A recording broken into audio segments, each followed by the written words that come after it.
ကိုယ့်ရဲ့ laptop ဒါမှမဟုတ် PC ရဲ့ speaker ကအတန်ရမ်းတိုးလို့စက်ညစ်နေပြီလားအထူးသဖြင့် laptop speaker တွေပေါ့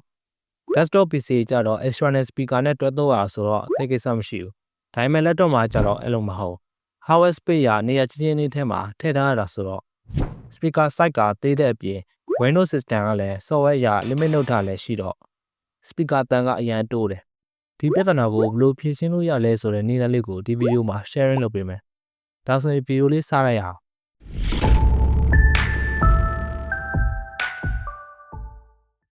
မင်္ဂလာပါကျွန်တော်က Wi-Fi ပါကျွန်တော်တို့ကွန်ပျူတာမူရင်းအတန်ကိုအတတ်နိုင်ဆုံး quality မကျစေဘဲနဲ့ပုံမှန်ထက်2ဆကျအောင်လုပ်ဖို့ဆိုရင်ဒီ software လေးကိုတွဲဖို့လိုတယ်အဲ့ software လေးကတော့ FH Sound လို့ခေါ်တယ်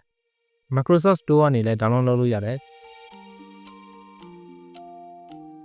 ဒါမှမဟုတ် Chrome မှာ FH Sound လို့ရိုက်ရှာပြီးတော့သူ့ရဲ့ official website မှာလည်းတော့ download ရတယ်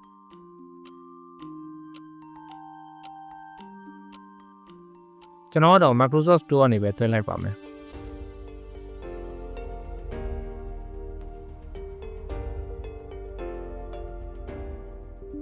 ဒီနေရာမှာ yes ဆိုတာလေးနှိပ်မယ်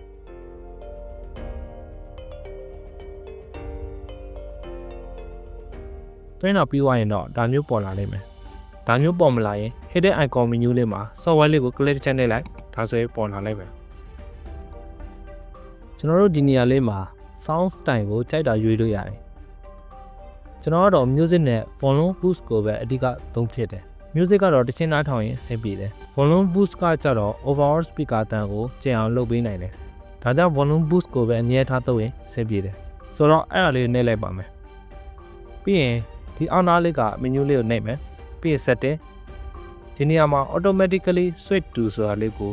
အမှန်ချစ်ထားရမယ်ဒါမှ wire earphone တွေ headphone တွေ Bluetooth earbud တွေနဲ့တွဲသုံးရင်အဲ့ဒါကအလုပ်လုပ်မှာဒီ adjustment လုပ်တာလေးမားနှိပ်မိမှာဆိုရင်လည်းဒီ button လေးကိုနှိပ်ပြီးတော့ဒါမျိုး copy ပုံစံလေးပြောင်းထားလို့ရတယ်။အော်ပြီးတော့ဒီ button လေးက off ပိတ်လုပ်လို့ရတယ်။ပိတ်လိုက်ရင်အရင်တန်ပုံစံတိုင်းပြန်ဖြစ်သွားမယ်။အဲ့ဒါလေးမသုံးတော့လို့ထွက်ချင်လို့ရှိရင် hidden icon menu လေးကိုချက်နှိပ်ပြီးလို့ရှိရင် software icon right click exit ဆိုတာလေးကိုနှိပ်လိုက်ရွယ်။အော်ပြီးတော့ကျွန်တော်တို့တစ်ခုစစ်ကြည့်ဖို့ကြံသေးတယ်။ဒီ test bar ကဒါလေးကိုချက်နှိပ်မယ်။ပြီးလို့ရှိရင်ဒီအတန်တိုးကျယ်လုပ်လို့ရတာလေးဘေးနားလေးကဒါလေးကိုနှိပ်လိုက်မယ်ဒီနေရာမှာ FH Sound Speaker ဆိုတာလေးကိုကျွန်တော်တို့ရွေးထားရမယ်ဒါဆိုရင်တော့ကျွန်တော်တို့က